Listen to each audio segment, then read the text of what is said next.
Bom, vamos conversar sobre namoro hoje.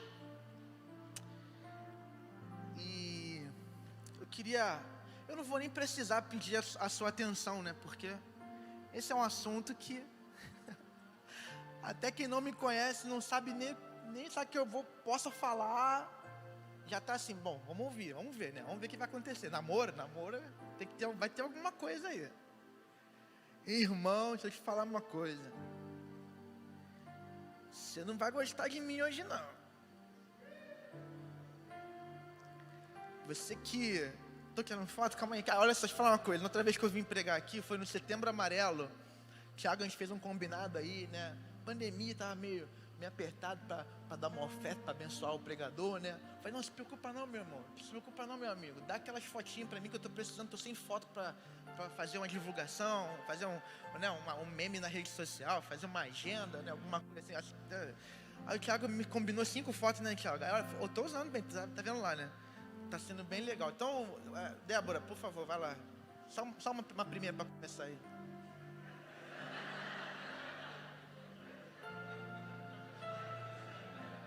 Mas sim agora. Foi? Garante. Então agora vamos ao assunto aqui que interessa. Gente, prepara o seu coração. Deus vai falar com você. E Deus vai bem fundo com essa palavra aqui. Uma palavra que eu gostaria de ter escutado com 15 anos. Eu gostaria de ter os esclarecimentos que eu vou compartilhar com você nessa manhã. E cara, pode ser libertador, como pode ser uma palavra que vai te confrontar tanto, que você vai talvez resistir a essa palavra. Então não tem jeito. Ou hoje você vai crer e pedir graça a Deus para andar segundo essa palavra, ou você simplesmente vai resistir a essa palavra e vai permanecer com a sua opinião. Eu espero que você faça a melhor escolha nessa manhã. Fica aí contigo a decisão. Amém? Dá um sorriso pro seu amigo aí com máscara, vai. Que legal, né? Bem legal rir com máscara. Vamos lá, gente.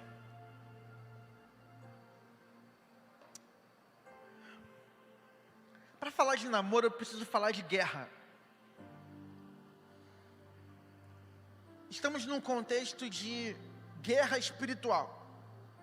Existe um ser que tentou ser igual a Deus e falhou. Se tornou agora o grande inimigo de Deus, da obra de Deus. Qual é o nome dele? Satanás. E agora ele vê seres humanos por toda a terra que refletem a glória de Deus na sua própria existência. Todo mundo possui a imagem de Deus, até o cara que é criminoso, ele tem um pouquinho da imagem de Deus nele, e ele tem a possibilidade de ter essa imagem plenamente restaurada. Agora, esse microfone está um pouco fechado. Tem como... Tá meio... Se der pra... E tá tendo aqui o retorno? Olha o... Desculpa aí, tá? Tô muito exigente, mas é porque realmente... Tem língua presa aí. Tá meio fechado o microfone. Vamos lá. Deixa eu ver aqui. Tá melhorando. Vamos lá. O diabo vê o ser humano e ele quer destruir o ser humano. A Bíblia diz que Jesus veio desfazer as obras do diabo. E uma das obras do diabo é destruir a comunhão. Ó, tá ficando bom agora esse microfone. Tá mexendo aí, não tá? Vai, mexe mais aí, varão. Vai, deixa abençoe. Vai, garoto. Gente, mão lá pro alto lá, por favor. Levanta a mão lá para cima assim. Lá para cima, lá para ele, lá para aquele homem, aquele jovem. Olha, filhão, levanta aí, mostra que você está com a gente. Ô, glória! Aí, gente, é ele, hein? Intercedam por ele. O diabo quer fazer você viver longe da presença de Deus. E para ele fazer isso, Ele não precisa que você deixe de vir à igreja. Ele não está preocupado se você está frequentando a igreja. Ele está preocupado se você tem relacionamento com Deus. Porque você pode estar dentro da igreja e não ter relacionamento com Deus. E se você vem à igreja todo domingo, mas não conhece a Deus, o diabo está vencendo a guerra espiritual contra a sua vida. E sabe qual é a maior arma que o diabo conseguiu para destruir a tua comunhão com Deus e para deformar a imagem de Deus que está em você? Sabe qual é a maior arma que ele tem? Se chama relacionamentos. Repita comigo: relacionamentos. Mais alto: relacionamentos.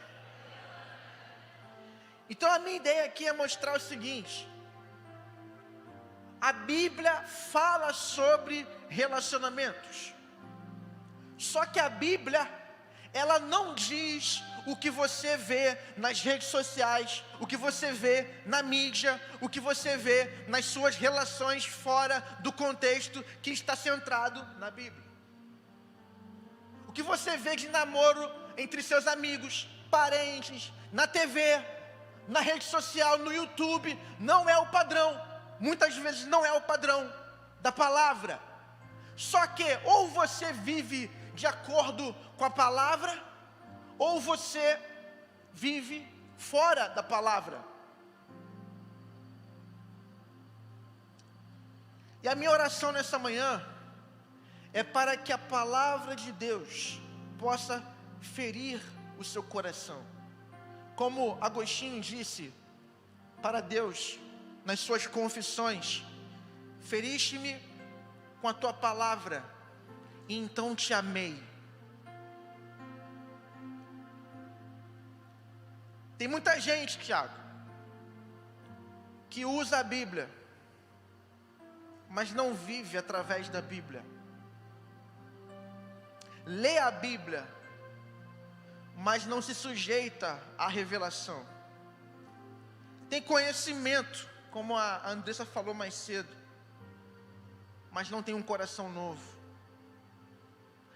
Pensa biblicamente, teologicamente, ok, mas o coração deseja outros caminhos. Mas se a palavra conseguir ir além da dimensão do entendimento, do intelecto, e penetrar o desejo, penetrar o coração, penetrar aquilo que meu pastor chama de subjetividade, aquilo que me impulsiona, me faz querer fazer algo, se a palavra tocar nisso, a obra será feita. Eu vou trazer informações bíblicas, que você pode concordar, você pode discordar, mas a minha oração é para que, para além das suas expectativas, para além do que eu possa compartilhar, que o Espírito Santo fira o teu coração pela palavra. E como também Agostinho disse, nas suas mesmas confissões: criaste-me para ti, e o meu coração não encontrará repouso, enquanto não descansar em ti.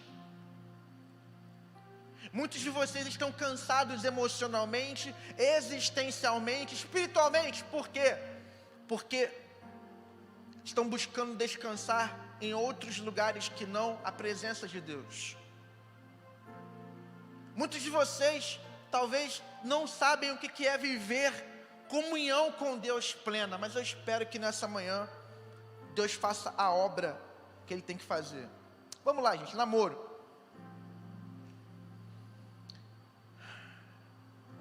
O que é o namoro? Minha primeira pergunta: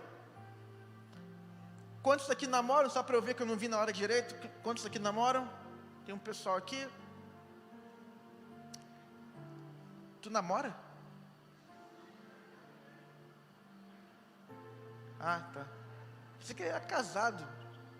Mas tá bom. Casados namoram. Mas vamos separar, tá? O relacionamento do namoro não é casamento. Casamento é algo mais. Tá bom? Quantos aqui não namoram ainda e desejam namorar? Vamos lá, só para confirmar, beleza. A pergunta é: por que você quer namorar?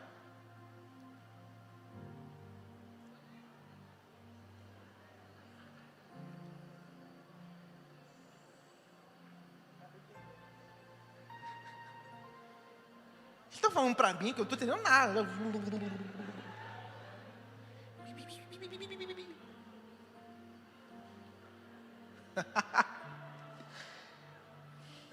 Vamos lá, vamos começar então. Tiago, agora começa, hein? A Bíblia não fala nada sobre namoro. Não existe namoro na Bíblia. Você quer saber a real? Não existe namoro na Bíblia. Pelo menos não esse namoro que você vê na cultura.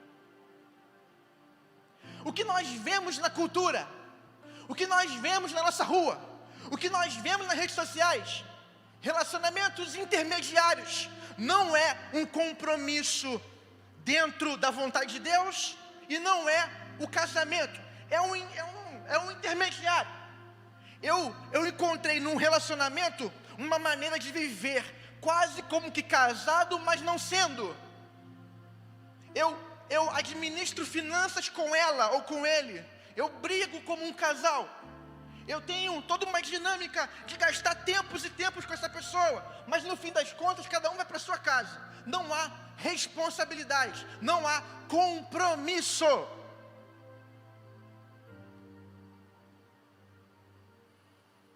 Só temos duas condições relacionais na Bíblia. Primeira, solteirice. Repita, solteirice.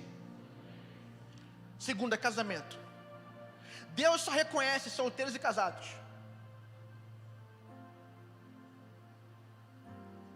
Vocês não vão gostar de mim hoje. Pode continuar? Não há uma transição de um estado relacional para o outro. Então na Bíblia, namoro é uma coisa descartável, é inexistente. Se você não namora dentro de um padrão que a Bíblia estabelece de relacionamento entre homem e mulher, você está vivendo qualquer coisa que a Bíblia proíbe.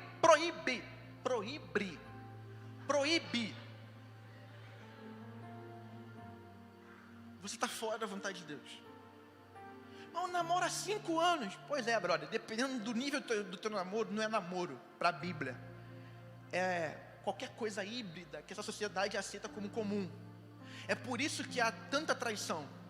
É por isso que há tanta doença sexualmente transmissível. É por isso porque há tanto divórcio na sociedade, principalmente na igreja. É por isso que tem muita gente que vive depressiva e ansiosa. É por isso que tem muita gente com autoestima baixa. Sabe por quê? Porque está se relacionando da maneira que Deus não estabeleceu.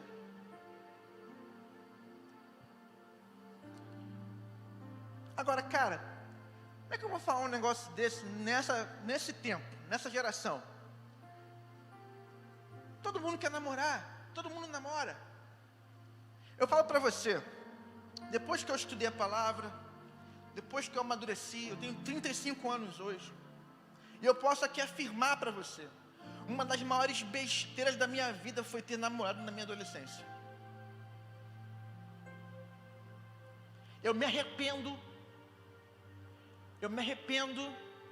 de ter namorado na minha adolescência. Cada beijo que eu dei, cada abraço mais, me arrependo. Eu me arrependo. Se eu pudesse, eu esperava, eu chegava a uma condição onde eu pudesse minimamente me estruturar para que eu pudesse assumir um compromisso afetivo com alguém que desse no casamento. Sabe por quê? Vamos lá. Crente namora para casar. De novo. Crente namora para casar. Mais uma vez. Crente namora para casar. Outra vez. Crente namora. Você agora. Vira para o seu amigo e fala para ele.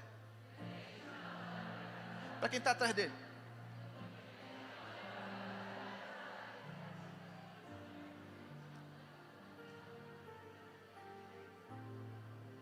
Se o meu namoro não visa casamento, é melhor terminar. Now. Sabe o que é now? Agora em inglês. Eu falo inglês. O pessoal da Toca sabe que eu falo inglês. Aliás, eu vim com o pessoal da Toca da Justiça da Betânia. Todo mundo está ali, ó. Gente, Deus abençoe. Meus amores. Quem veio da caravana de Nova Iguaçu? Brincadeira. Mais uma vez, crente namora para casar. Então, brother, tenho 14 anos, tô cheio de espinha na cara, eu quero namorar. Vai estudar, vai. Vai.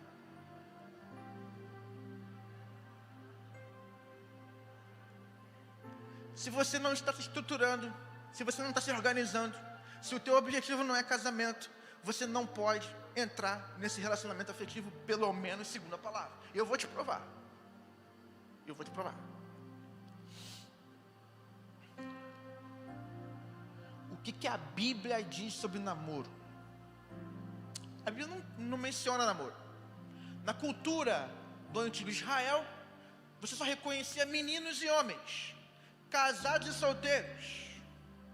O rapaz era menino. Paulo falando em 1 Coríntios 13, quando eu era menino, eu pensava como menino, falava como menino, andava como menino. Quando cheguei a ser homem, desisti das coisas de menino. Então, a Bíblia sempre reconhece duas etapas da maturidade humana: meninice, fase adulta, maturidade. Então, preste atenção, a Bíblia não tem esse relacionamento intermediário. A Bíblia não reconhece nem a adolescência. Na Bíblia você não tem um adolescente, alguém que não é criança, não é adulto, está numa transição, numa confusão. Isso tudo é influência cultural após século XX para cá. Nós somos totalmente moldáveis culturalmente. Muita coisa que você acha que é padrão de relacionamento não é bíblico, é apenas cultural. Todo mundo faz, eu vou fazer também. Tem um amigo que fala que foi na balada, beijou 15. Você vai fazer o quê? Vou na balada na semana que vem, vou beijar 23. É simples assim. Por que você está beijando 15? Sei lá, ele fez, eu vou fazer também. Deve ser legal. Preste atenção. Nós temos a solteirice, que é uma bênção.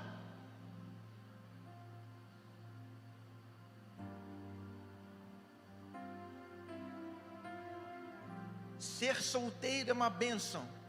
Mais uma vez.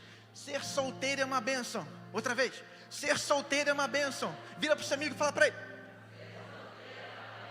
olha, gente, estamos tão felizes.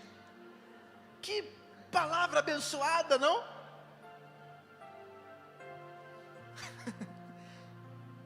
Agora, fora a solteirice, fora o casamento, nós temos modelos relacionais que a Escritura condena. E eu vou citar 3 deles e vou aprofundar os 3 para você entender que o buraco é fundo. Primeiro, fornicação. Repete. De novo, fornicação. Vamos botar para uma palavra mais atual: imoralidade sexual. Repete. Segundo, adultério. Terceiro, prostituição. Muitos dentro da igreja estão em prostituição.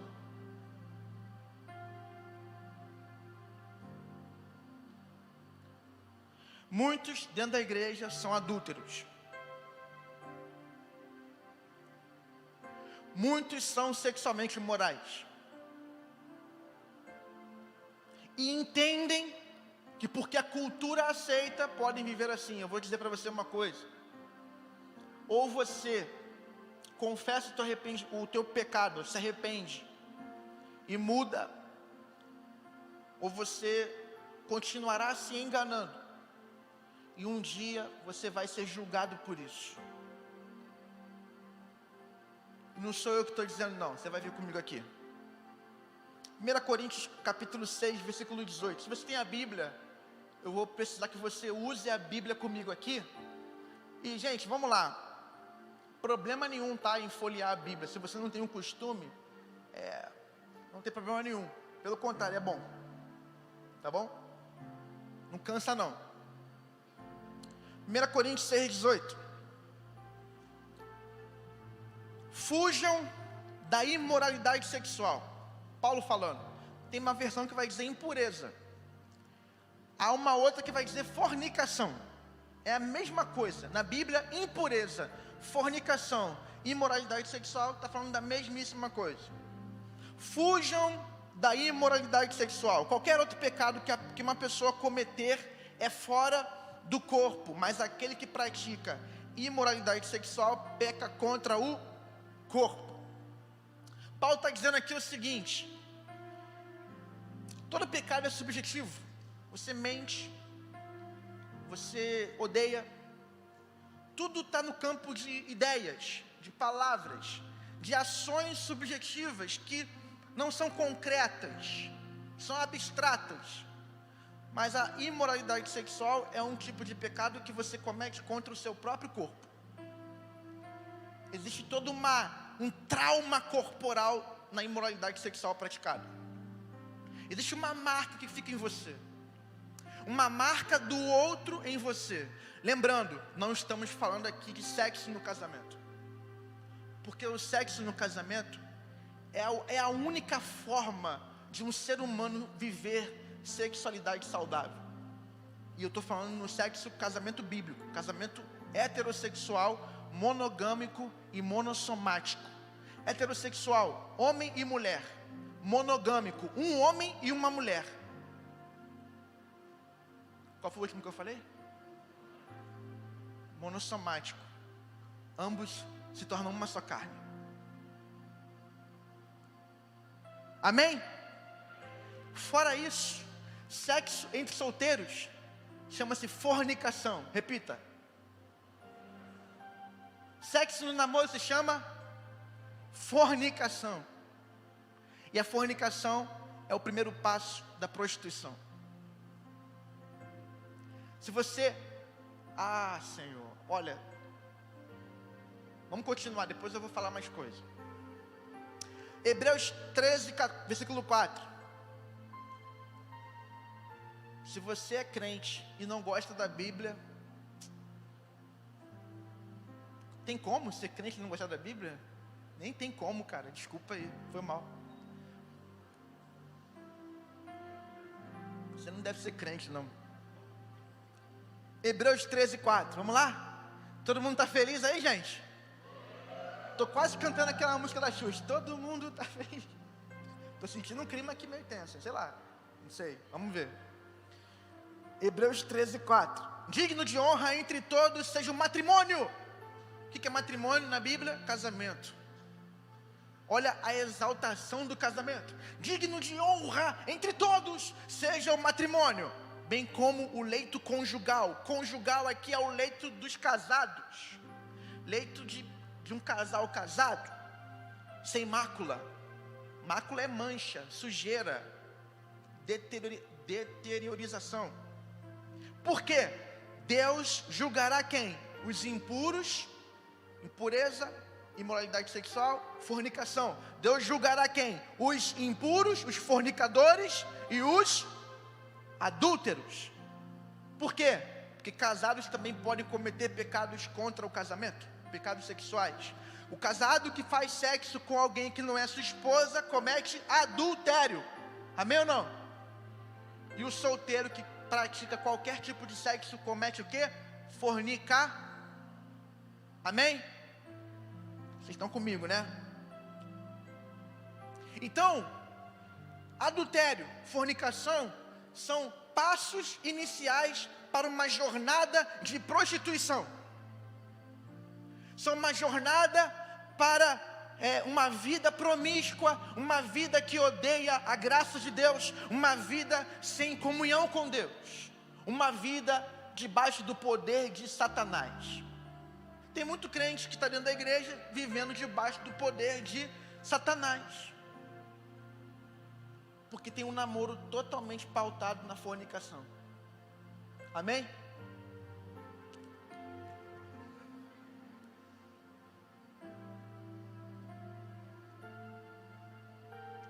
Vira para o seu irmão e fala para ele assim: irmão, Deus é bom. Fala para ele, só para dar um...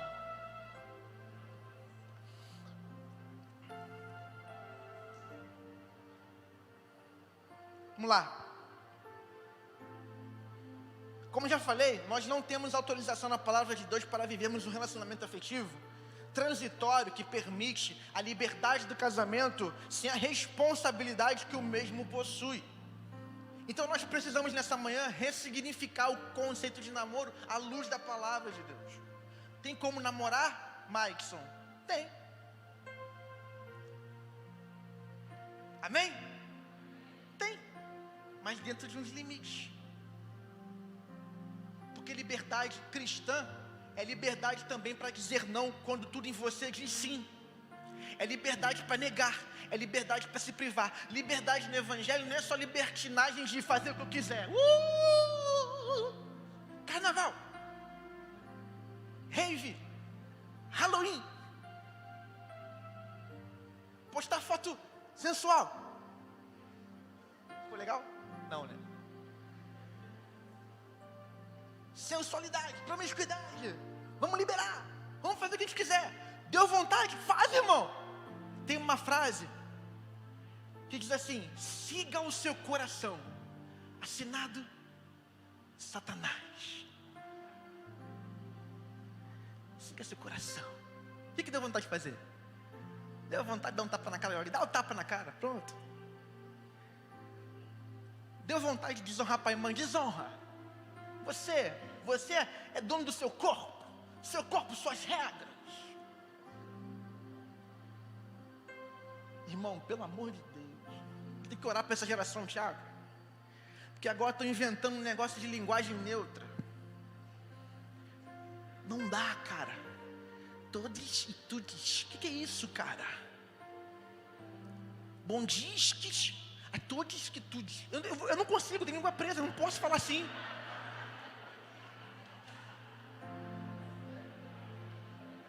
Imagina eu chegando num ambiente escolar. Ninguém vai entender nada que eu vou falar, gente. Gente, olha só, português vem do latim. A linguagem neutra no latim é sempre masculina. Quando eu falo assim, bom dia a todos, para a linguagem portuguesa, língua portuguesa, beleza? Língua portuguesa, língua portuguesa. Eu falo bom dia a todos, é todos, não preciso falar bom dia a todas e todos, para poder fazer um feminismo gospel. Não preciso fazer bom dia a todos e todos. Não preciso, até porque eu não consigo falar.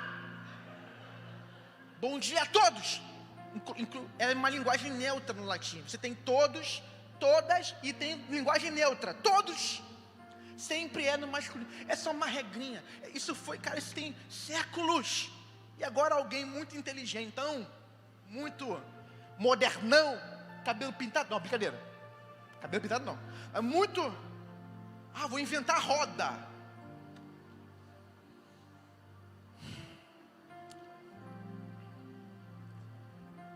Vamos lá, vai acabar. Tá acabando.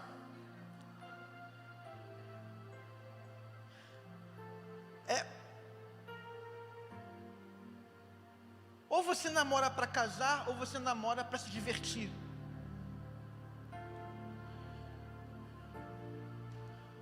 A Bíblia estabelece um comprometimento. Você namora visando o casamento.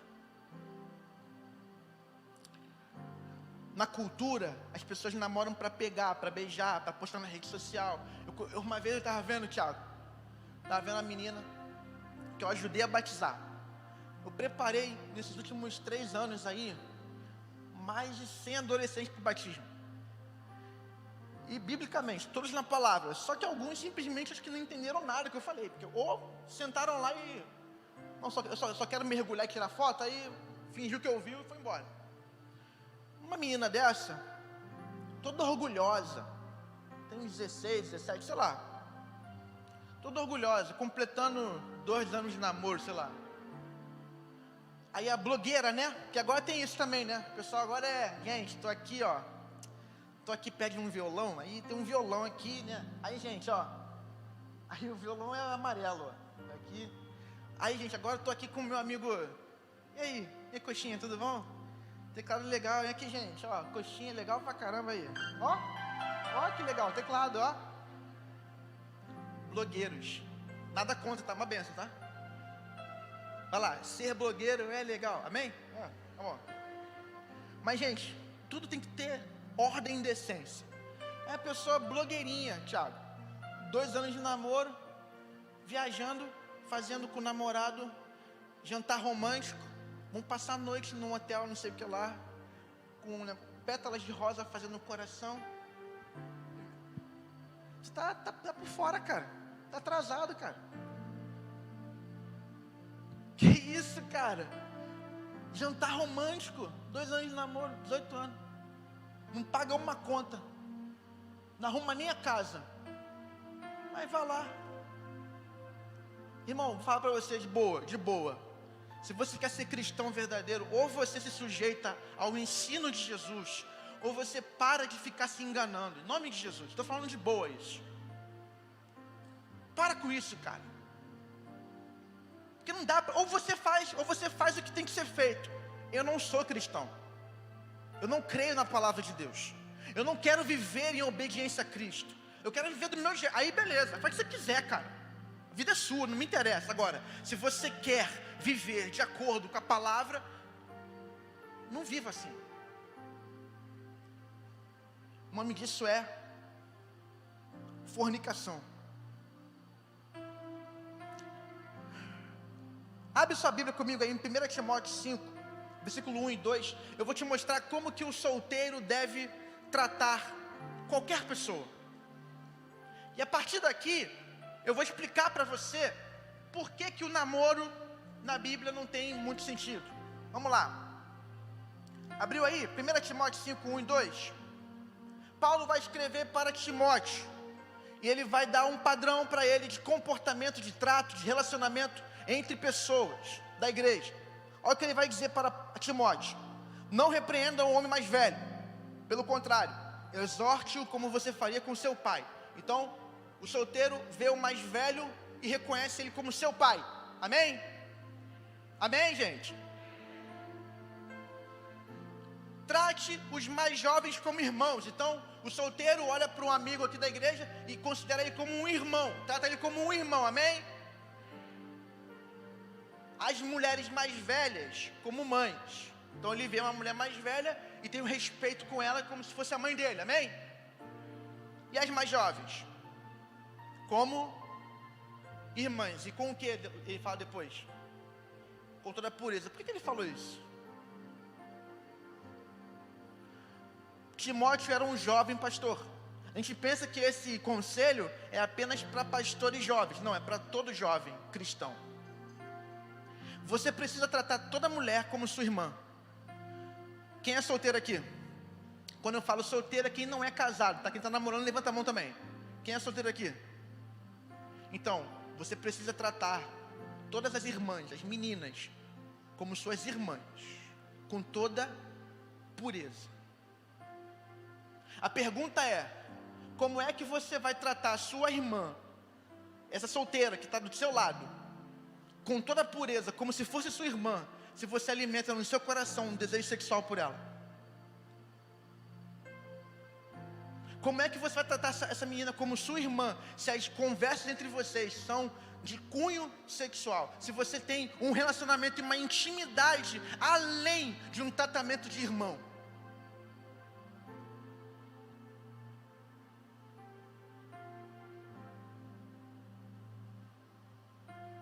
Joguei, tá?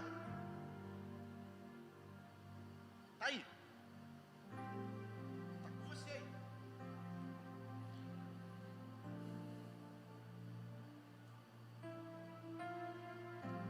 Vamos caminhar na estrada da prostituição? Vamos? Não, peraí. Melhor não, né? Oh. Deve ser meio perigoso, né?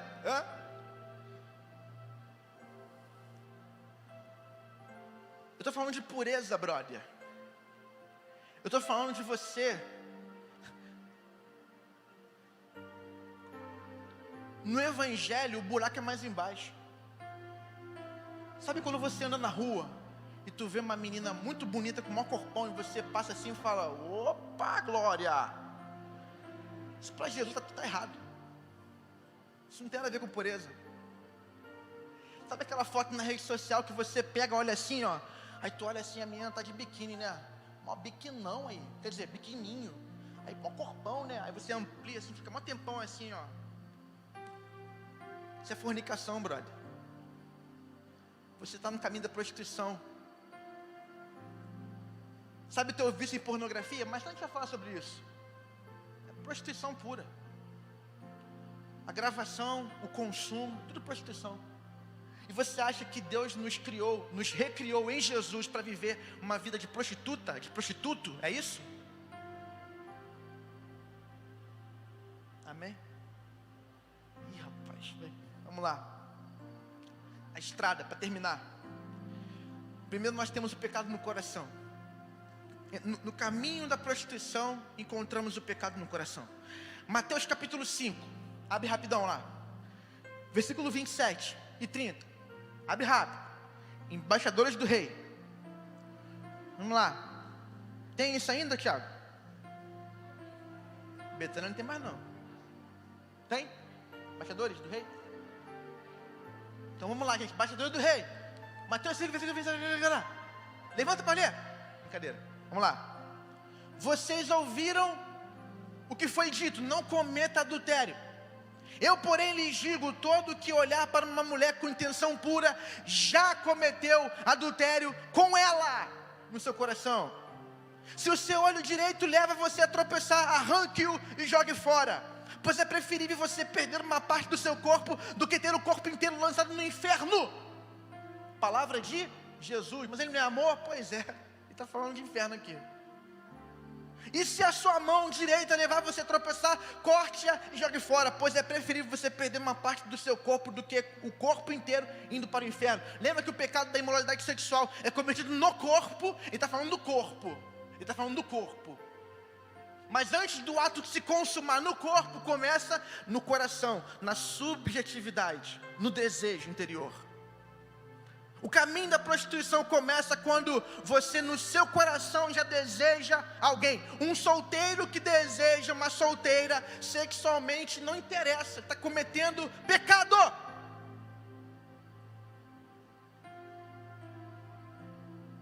Eu estou namorando ela aqui, e aí dá aquele beijo, já dá um negócio. Pois é, tu já está no caminho.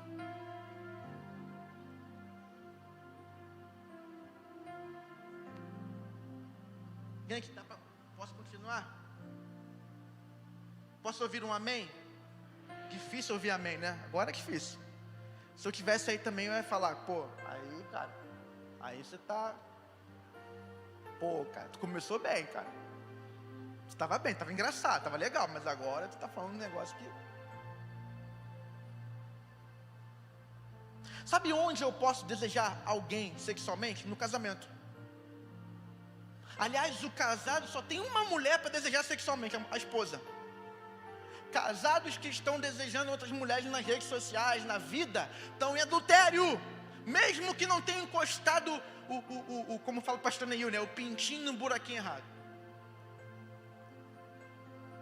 Adultério vai além. E aí você muitas vezes acha, né? Vem para a igreja, canta. Só tu é. Vai. Todo mundo. Só tu é. Não há outro. Sai da igreja, leva a menininha em casa e...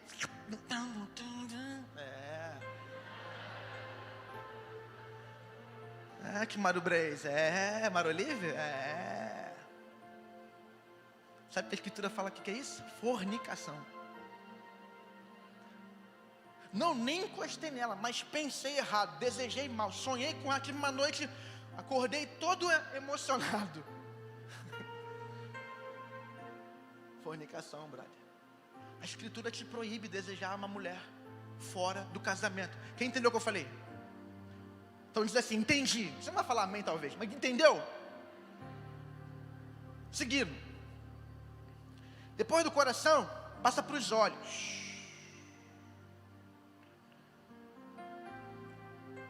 Antes de falar isso, eu queria dizer o seguinte: se eu não posso desejar nenhuma mulher que não seja minha esposa, não tenho autorização na escritura para ter um tipo de relacionamento que favoreça ao meu coração desejar quem talvez eu não seja futuramente, talvez não seja futuramente a única pessoa a que Deus permitirá que eu deseje. Talvez você que namora uma, deseja uma aqui, namora outra, deseja outra aqui, namora outra, deseja outra aqui. Você está simplesmente desejando a mulher do outro, ou o homem do outro. Porque lá na frente você vai casar com uma outra pessoa, e somente para essa pessoa a Escritura te autoriza a desejar sexualmente. Você entendeu o que eu falei? Vou nem perguntar mais se você diz amém. Você entendeu o que eu falei? Os olhos. Jó era conhecido como um homem reto e íntegro, que temia Deus e se desviava do mal. E ele falou uma vez no versículo 31, no capítulo 31, versículo 1, ele disse: fiz uma aliança com meus olhos, de não olhar para uma virgem. Jó fez uma aliança com os olhos para não olhar para uma moça. Uma virgem é uma moça, uma pessoa que não casou, que não teve o processo do casamento na vida. Ou seja, Jó estabelece para nós um padrão de santidade e pureza. Ele é um homem reto, íntegro, que temia a Deus e se desviava do mal. E como ele se desviava do mal? Fazendo uma aliança com os olhos de não olhar para uma virgem. Estou falando de você ver, que lindo ele, né? Não, sou solteira e só vou desejar o meu marido, vou me guardar no Senhor. Aplausos. Vamos aplaudir essa pessoa que fizer isso?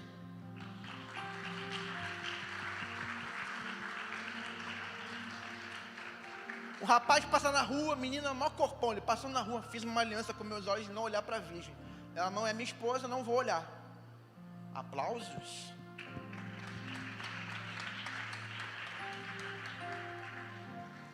Que aplausos shows. Ô jovem, ô varão. Tava falando com os meninos ali, tem que parar de varoar, rapaz. Calma, relaxa. Linguagem gospel aí da juventude. Só que a verdade é que muitos de nós não conhecemos esse padrão de pureza. Nem queremos. Fala a verdade. Uma vez eu ouvi um líder de adolescente da minha igreja, da minha ex-igreja, ele falando, né? Irmão, passar e olhar é normal. Entendeu? Você pode passar, olhar e você não pode ir lá falar com ela.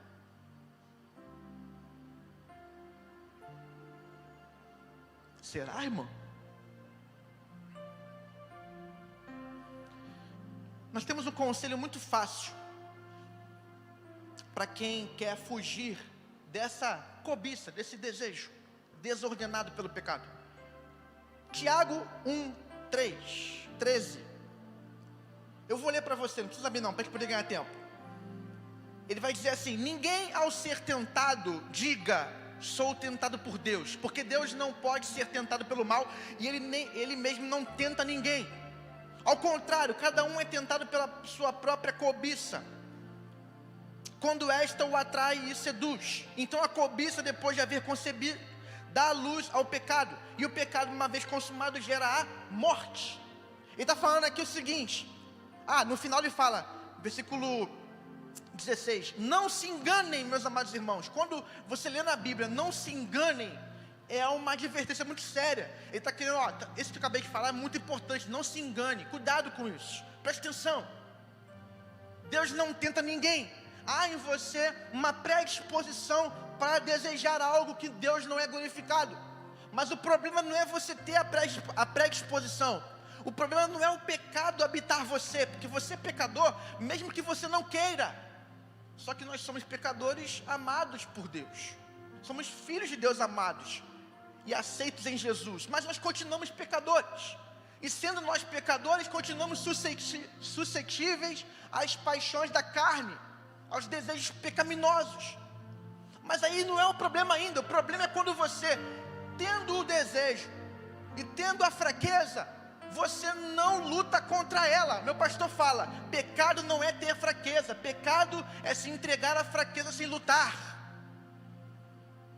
A Bíblia fala que o pecado, uma vez consumado, gera a morte. Se você não consumar, se você não alimentar, se você não permanecer com um desejo, com um pensamento, você não vai morrer. Mas se você continuar alimentando, retroalimentando o seu desejo mal, você vai morrer. Outro estágio, passamos para o pecado da língua. Calma que eu não estou falando ainda de beijo, que eu vou falar de beijo. Amém? E aí? Beijar no namoro, pode? Você vai ver isso depois dos comerciais. Vamos lá, aqui Efésios capítulo 5, versículo 3. Abra sua Bíblia em Efésios capítulo 5. Está gravando, né? Essa gravação, hein? Que bênção, hein? Seria amado por vocês. Vamos lá?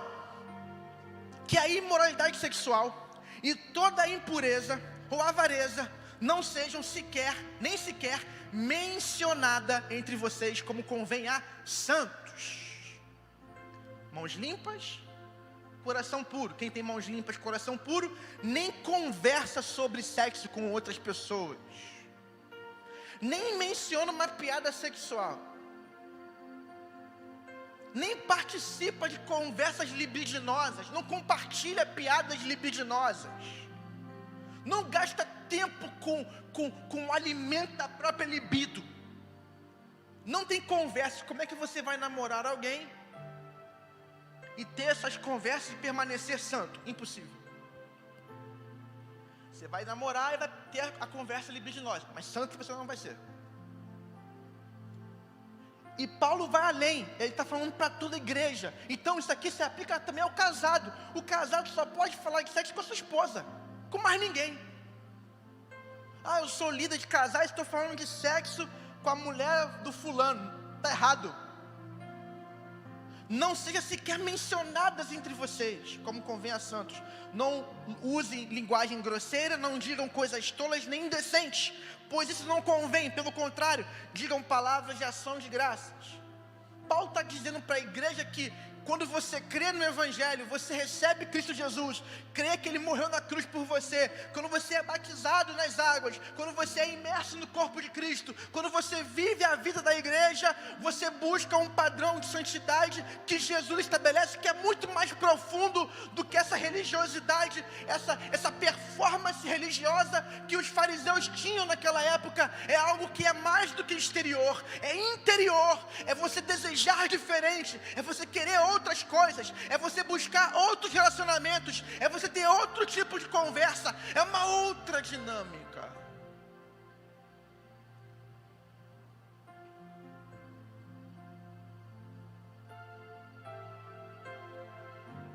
Chegamos então no próximo estágio, que é o beijo. Na Bíblia nós temos o ósculo santo, que era às vezes um selinho, entre até homens davam um selinho. Às vezes era um beijo na bochecha, mas na maioria das vezes era selinho mesmo. Isso tanto na cultura greco-romana como na cultura judaica, mas mais predominante na cultura greco-romana do primeiro século. Então Paulo vai dizer numa carta a Romanos: saudai-vos com o ósculo santo. Ou seja, os irmãos davam um beijo, mas era um ósculo santo, sem nenhum tipo de conotação sexual, sem nenhum tipo de implicação sensual. Não, era totalmente santo. Uma amizade, uma comunhão, um cumprimento de uma relação saudável. Agora, nós temos também na Bíblia, e aí na maior parte das vezes, o beijo que é uma referência negativa. É o beijo da libido que não honra o casamento. Olha só, abre comigo aí um texto muito forte, tá? Provérbios capítulo 7, versículo 4. Eu vou precisar ler todos esses versículos aqui, do 4 ao 23, mas você vai entender. Olha só olha o que a Bíblia vai falar sobre beijo, gente. Olha isso. Senhor da glória, meu tempo já estourou, né, Tiago? Vou acabar. Provérbios 7, versículo 4. Presta atenção, eu vou até ler rápido para a gente poder ganhar tempo. Diga para a sabedoria: você é minha irmã, e ao entendimento: você é meu parente. Eles o guardarão da mulher imoral, da estranha que lisonjeia com palavras. Porque da janela da minha casa, olhando pela grade, vi entre os ingênuos, os imaturos, os solteiros, e descobri entre os jovens um que não tinha juízo. Meu Deus. Ele ia e vinha pela rua junto à esquina da mulher estranha e seguia o caminho da casa dela, no crepúsculo, ao anoitecer, na escuridão da noite, nas trevas. Eis que a mulher lhe saiu ao encontro com roupas de prostituta e astúcia no coração. É espalhafatosa e inquieta, os seus pés não param em casa, ora está nas ruas, ora nas praças, espreitando por todos os cantos. Ela agarrou o jovem e o beijou. E com o maior descaramento lhe disse: eu tinha de oferecer sacrifícios pacíficos, hoje paguei com os meus votos.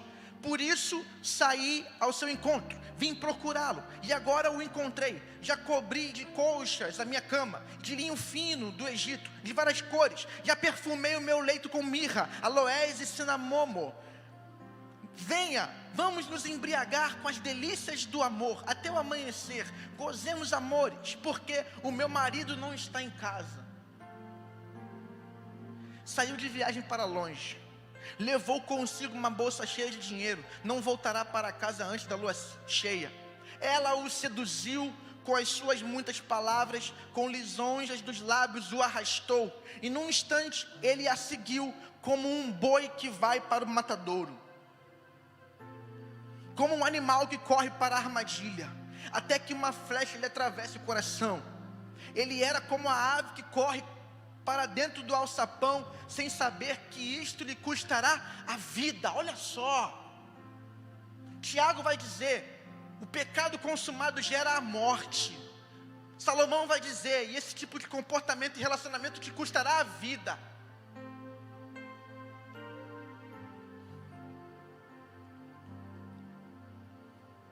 O texto está falando de prostituição, de adultério, adultério da mulher, prostituição do jovem, um jovem se entregando a uma mulher casada, se entregando ao sexo ilícito. E o que está envolvido nisso? O beijo. Sabe qual é o único beijo que a Escritura considera um beijo santo? O beijo entre casados.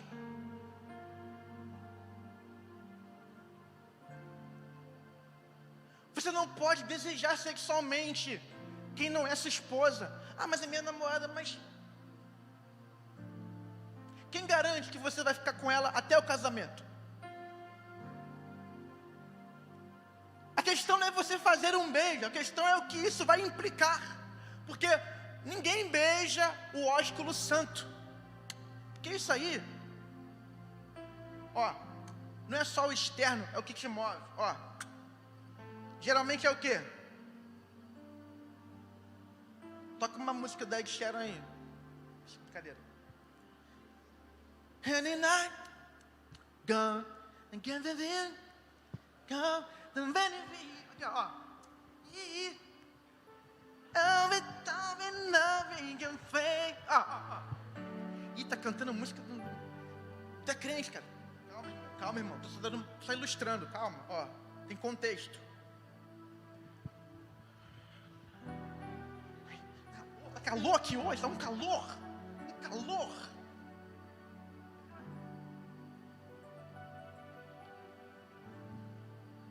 Sabe qual é um outro? Ele pegou a música, cara. Até muito bom mesmo, hein? Palmas para o meu amigo Coxinha. Ele pegou a música.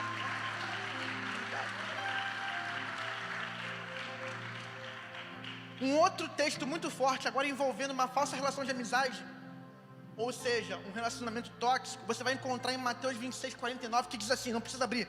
E logo, aproximando-se de Jesus, Judas disse: salve, mestre, e o beijou.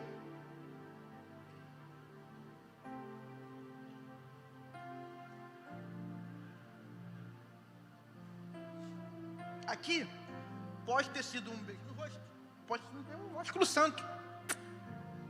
Só que aqui, ambos beijaram, só que apenas um foi verdadeiro. Apenas um deu o beijo da amizade, o outro deu o beijo da traição. Muitos estão beijando traidores, porque não querem esperar a pessoa que Jesus está separando para que você beije verdadeiramente até que a morte separe.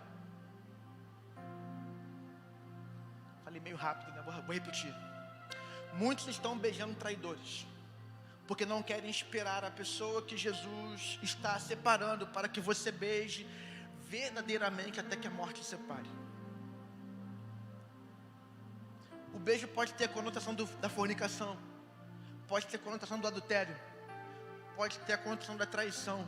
Você está beijando um cara que só quer o teu corpo, está beijando um cara que só quer sexo contigo, um cara que quando você beija e depois você deixa ele ir além, logo depois ele enjoa de você, te descarta como um objeto qualquer.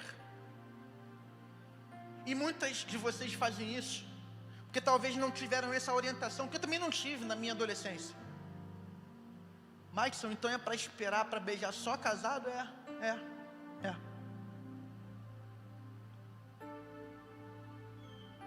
Ah, mas é impossível isso, você vê isso na igreja, porque as igrejas não são mais saudáveis como antigamente. Tem muita gente casando virgem. A maioria não vai casar, sabe por quê? Porque não vigia. Porque não observa os caminhos da prostituição, que está trilhando com louvor e com alegria. Está lá, se retroalimentando da impureza. Pode tratar, deveria tratar ela como irmã, ele como irmão, mas trata como marido, como mulher. Alimenta desejos libidinosos totalmente proibitivos pela Escritura, numa relação entre solteiros. Aí quando chega no casamento, chega com 30 referências sexuais. Aí o beijo do marido e da esposa, poxa, meu marido, ele beija assim, mas meu namoradinho de 18, ele fazia um love, e aí um pouquinho mais. Cheio de referência, chega no casamento, poxa, eu faço sexo com a minha esposa, mas pô, tinha uma que dançava até o tchan. Aí o camarada não sabe porque o casamento dele não está pleno. Aí a menina não sabe porque ela está desanimada no casamento, porque tem um monte de referência. Jesus faz tudo certo, irmão. Se você seguir o ensino de Jesus, sabe onde você vai dar? Na vida. Você quer ter um namoro abençoado? Siga o ensino de Jesus. Dá para namorar? Dá, mas com limites. Dá para você ter uma namorada, um compromisso que vai dar no casamento. Ou seja, se você tem que casar, você não vai namorar com 12, como o Tiago falou. Você vai namorar mais próximo de uma fase onde você já pode deixar pai e mãe e se unir à sua mulher e se tornar uma só carne. Aqui no texto de Gênesis é sexo mesmo, é uma só carne.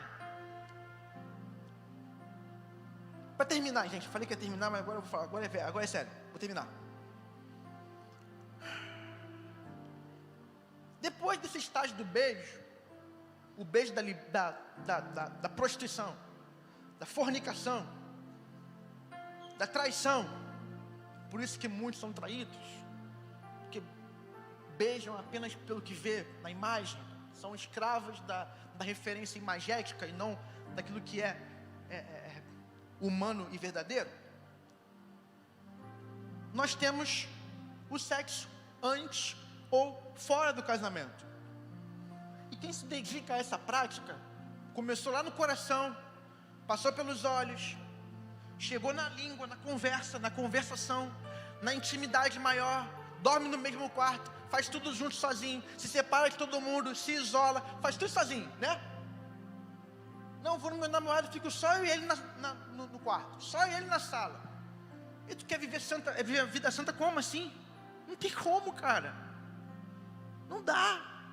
Poxa, Mike, eu estou com muita dificuldade de manter um relacionamento puro. Pô, claro. Não tem limite nenhum. Aí chega na consumação, que é já. Cara, quando você faz sexo fora do casamento, seja você casado, que traiu a sua esposa com outra mulher, ou teu marido com outro homem, seja no namoro, entre o seu namorado e sua namorada, isso aqui já é a prostituição plena, consumada na sua vida. Você já está em prostituição. Sabe, você já não tem mais nenhuma noção do que é a graça de Deus. Você já não vive pelo Evangelho. Você já não tem mais alegria na cruz de Cristo. Sabe, você lança inclusive Cristo covardemente na cruz de novo. Já é uma vida indigna do chamado cristão. E quem viver isso, quem se entregar a isso, não tem plenitude. Eu termino com 1 Coríntios 6, versículo 15. Abre aí rapidinho. 1 Coríntios 15, versículo... Perdão. 1 Coríntios 6, versículo 15.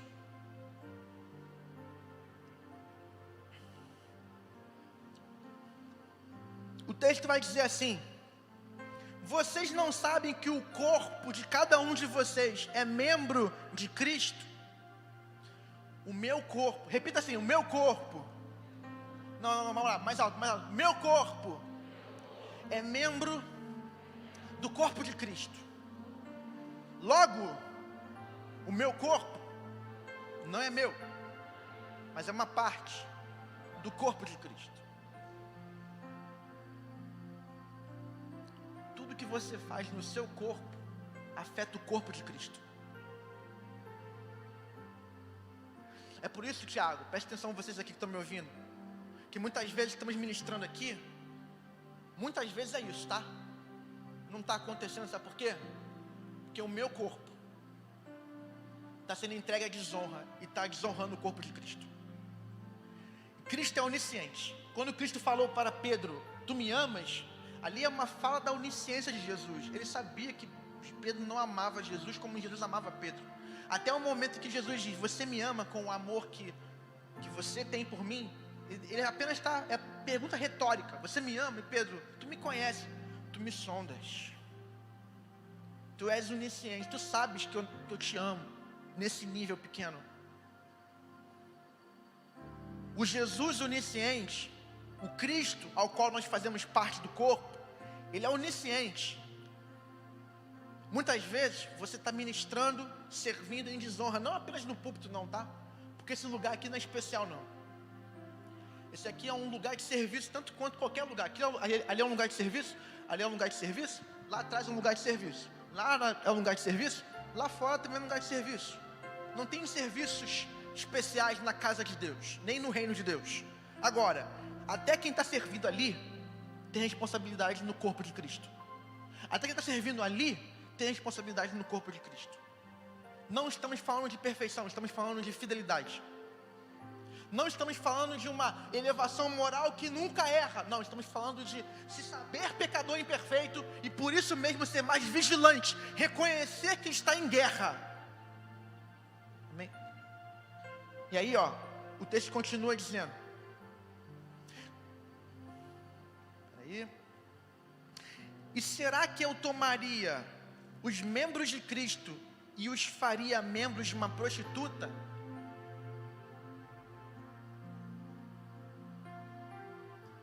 De modo nenhum, pergunta retórica, de modo nenhum. Ou não sabem que o homem que se une à prostituta forma um só corpo com ela? Porque como se diz, os dois se tornarão uma só carne, casamento. Mas aquele que se une ao Senhor é um só espírito com Ele. Fujam da imoralidade sexual. Qualquer outro pecado que uma pessoa cometer é fora do corpo, mas aquele que pratica a imoralidade sexual, impureza, fornicação, peca contra o próprio corpo.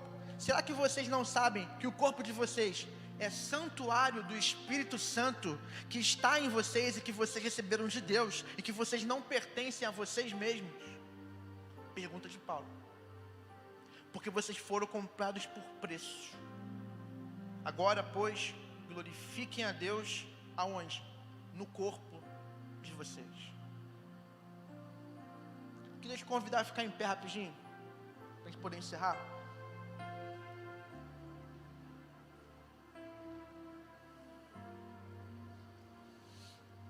Eu tinha aqui algumas perguntas para responder, que eu acho que ficou muita dúvida aí também, né? Porque, cara, eu não sei quanto tempo eu falei muito, mas eu não sei quanto tempo eu falei. mas vai ter um bate-papo, quem quiser depois perguntar algumas coisas, porque fica meio assim, pô, cara, aí ficou muito estreito, né? Eu sei, ficou. Digo pra você, cara, que eu gostaria de não ter ficado com nenhuma das meninas que eu fiquei na minha adolescência. Nenhuma. Todas que eu abracei, peguei, todas que eu desejei, todas que eu fui um pouquinho além, todas que eu flertei, todas que eu gastei tempo com elas, sabe, sem nenhum propósito que não fosse casamento, eu me arrependo de tudo isso. Quando eu falo essas coisas, eu falo assim, olha que eu fiquei com muita gente mesmo, infelizmente. E é um arrependimento, cara, porque tudo isso trouxe consequência no meu casamento. E eu até hoje lutas no casamento que eu não era para lutar, porque eu não tinha esclarecimento, nem da minha parte busquei esse entendimento. Não foi só porque eu não tive discipulado, o problema não é só o outro, não, sou eu também. Agora, brother, com essa palavra aqui, você não tem jeito, ou você, é uma verdade difícil de engolir, mas ou você crê, ou você diz, cara, isso é muito difícil, mas eu vou querer, porque não é impossível. Ou não, vive sua vida. Eu não tenho nada a ver com isso.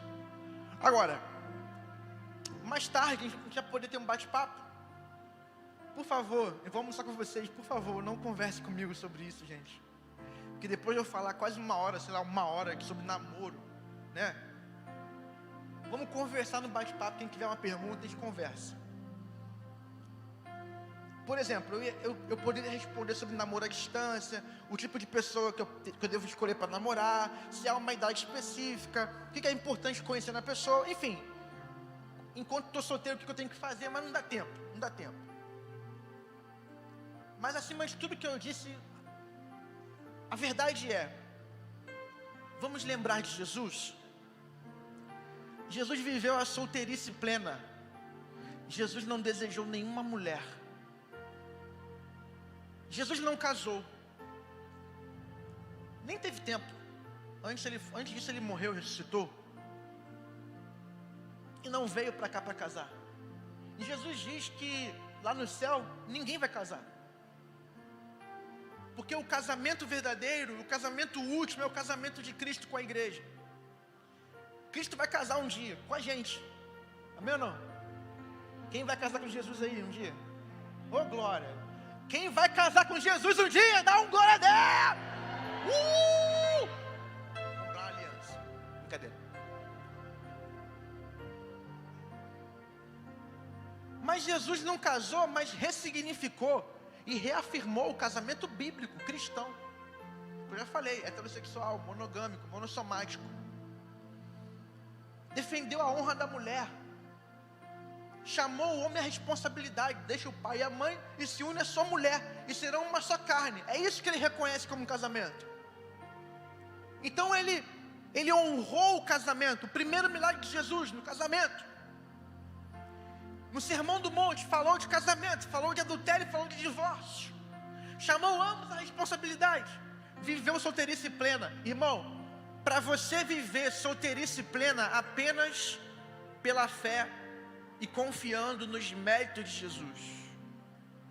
Só Jesus pode ajudar eu e você a viver casamento ou solteirice de forma plena, sem a presença, sem o poder do pecado atuando em nós.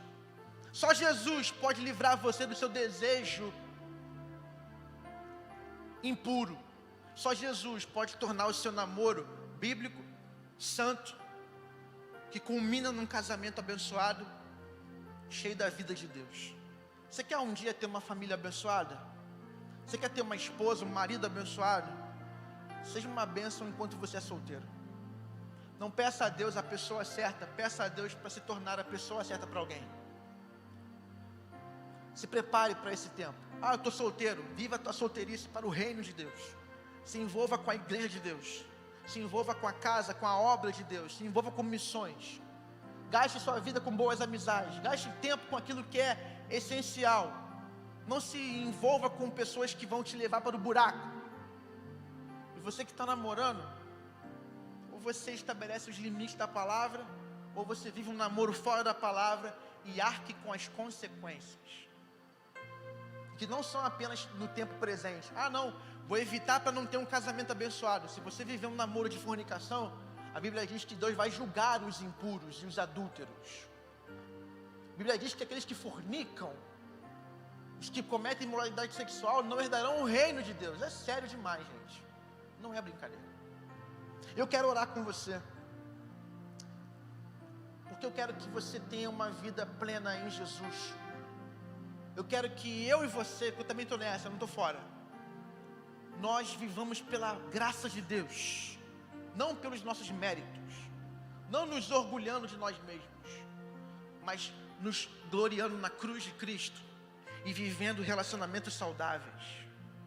Poxa, mas todo mundo na minha escola beija de língua, de engolir o outro. Mas você não é qualquer pessoa. Você é templo do Espírito Santo.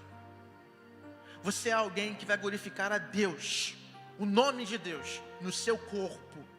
Você é alguém que luta contra a fornicação. Você é alguém que luta contra a prostituição. Você foge da imoralidade sexual, porque você tem um rei que virá buscar você, que virá te dar uma coroa de vida, porque você foi fiel. Como diz Apocalipse, mas eles venceram pelo sangue do Cordeiro, pela palavra do testemunho que guardaram, e porque não amaram a própria vida, não amaram a si mesmos, acima do Rei. Quem você ama mais? O Deus que se entregou por você? Que foi crucificado para te salvar de si mesmo? Ou você ama a si mesmo e quer viver relacionamentos baseados na cultura pornográfica, adúltera, prostituta, que não honra o Senhor, que não crê na palavra, que despreza o Evangelho, que odeia a santidade? Você quer a vida santa?